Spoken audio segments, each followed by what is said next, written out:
P T I نے آئینی ترمیم کے حکومتی منصوبے کے حوالے سے کیا فیصلہ کیا ہے؟ شاہزیب خانزادہ نے بڑا انکشاف کر دیا۔ ایک نجی چینل کے پروگرام میں گفتگو کرتے ہوئے سینئر صحافی شاہزیب خانزادہ کا کہنا تھا کہ تحریک انصاف میں قیادت آپس میں الجھتی نظر آ رہی ہے۔ عمران خان تک رسائی نہ ہونے کی وجہ سے معاملہ الجھتا جا رہا ہے۔ عمران خان کی صحت سے متعلق پارٹی ایک پیج پر نہیں ہے۔ شاہزیب خانزادہ نے کہا کہ پی ٹی آئی کی سیاسی کمیٹی کے اجلاس کا اعلامیہ سامنے آ گیا ہے، جس کے مطابق آئین میں ترمیم کے حکومتی منصوبے کی بھرپور مزاحمت کا فیصلہ کیا گیا ہے۔ سلمان اکرم راجہ نے پوسٹ میں لکھا کہ بیدار قوم کسی دوسرے درجے کے لیڈر کے حکم کا انتظار نہیں کرتی، ہم سب کو اپنے ضمیر کو ٹٹولنا ہے۔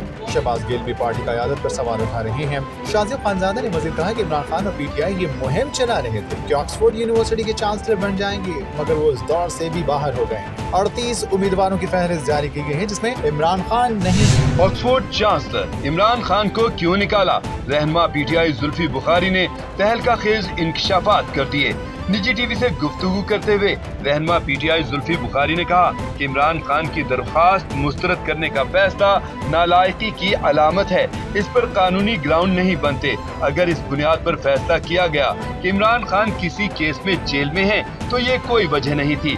زلفی بخاری نے انکشاف کیا کہ عمران خان کے حق میں بہت بڑی مہم تھی، یونیورسٹی پر سیاسی دباؤ تھا، پاکستان کی حکومت نے دباؤ بنایا۔ ہونا ایسے چاہیے تھا کہ حکومت کو اس معاملے کو سپورٹ کرنا چاہیے تھا، لیکن یہاں الٹا ہوا۔ زلفی بخاری نے الزام عائد کیا کہ 100% کچھ نہ کچھ ہوا ہے۔ انہوں نے اس بار بھی حکومت اور اسٹیبلشمنٹ پر الزام عائد کیا۔ آئینی ترمیم، معاملہ کہاں لٹکا ہوا ہے؟ مریم نواز کس کو بچانا چاہتی ہیں؟ صحافی سمی ابراہیم کے انکشافات سامنے آ گئے۔ صحافی سمی ابراہیم کے مطابق جاتی عمرہ میں گھنٹوں مشاورت کے بعد بھی معاملہ لٹکا ہوا ہے۔ مولانا فضل الرحمان ابھی تک نہیں مانے، اب حکومت کے پاس نمبر نہیں ہے۔ کابینہ کا اجلاس ملتوی کر دیا گیا، جبکہ سینیٹ اجلاس کے ایجنڈے میں بھی آئینی ترمیم شامل نہیں۔ انہوں نے بتایا کہ جاتی عمرہ میں 2-3 میٹنگز ہوئی ہیں، لیکن مولانا نے صاف انکار کر دیا ہے۔ اب چیزیں سامنے آ رہی ہیں کہ نون لیگ آئینی بینچ پر مان چکی ہے۔ اس وقت بات صرف فوجی عدالتوں پر پھنسی ہوئی ہے۔ مولانا نے فوجی عدالتوں کا معاملہ مجلس شورا پر چھوڑ دیا ہے۔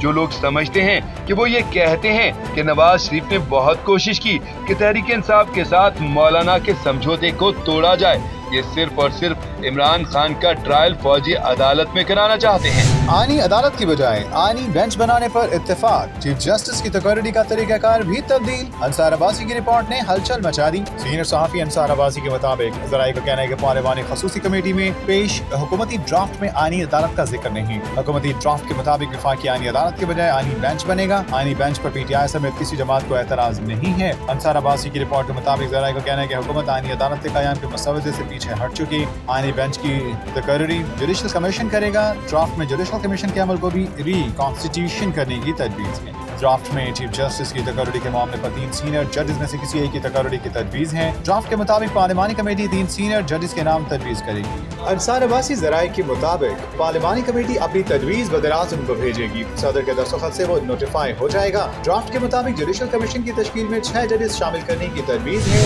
آئینی ترمیم، اصل مسودہ ابھی تک شہباز شریف کے پاس بھی نہیں ہے۔ ابھی تک کسی بات پر اتفاق نہیں ہوا۔ اصل گیم کیا کھیلی جا رہی ہے؟ ارشاد بھٹی کے تہلکہ خیز انکشافات۔ ایک نجی چینل کے پروگرام میں گفتگو کرتے ہوئے سینئر صحافی ارشاد بھٹی کا کہنا تھا کہ ہر کوئی کہہ رہا ہے کہ ابھی تک مسودہ ہمارے سامنے کیوں نہیں رکھا گیا، لیکن اصل بات تو یہ ہے کہ ابھی تک شہباز شریف کے پاس بھی کوئی حتمی ڈرافٹ نہیں ہے۔ ارشاد بھٹی نے کہا کہ رؤف حسن نے بالکل ٹھیک بات کی ہے کہ مولانا صاحب کا جو ڈرافٹ ہے وہ 80% پی ٹی آئی کا تیار کیا ہوا ڈرافٹ ہے، اور میں آپ کو خبر دے رہا ہوں کہ ابھی تک آئینی بینچ پر بھی اتفاق رائے نہیں ہوا، اور اس وقت تک حکومت نمبر گیم پوری نہیں کر پا رہی۔ یہ بات طے ہے کہ 5 ججز پر مشتمل آئینی بینچ ہوگا، لیکن ان کو کتنا اختیار دینا ہے اس پر ابھی تک کچھ طے نہیں ہو پایا۔ حماس کے نئے سربراہ یحییٰ سنوار شہید ہو گئے۔ فلسطین کی مزاحمتی تنظیم حماس نے تصدیق کر دی۔ فلسطین کی مزاحمتی تنظیم حماس نے اپنے سیاسی سربراہ یحییٰ سنوار کی شہادت کی تصدیق کر دی۔ اسماعیل ہنیہ کے صاحبزادے نے یحییٰ سنوار کی شہادت کی تصدیق کی۔ اس سے قبل اسرائیلی فوج نے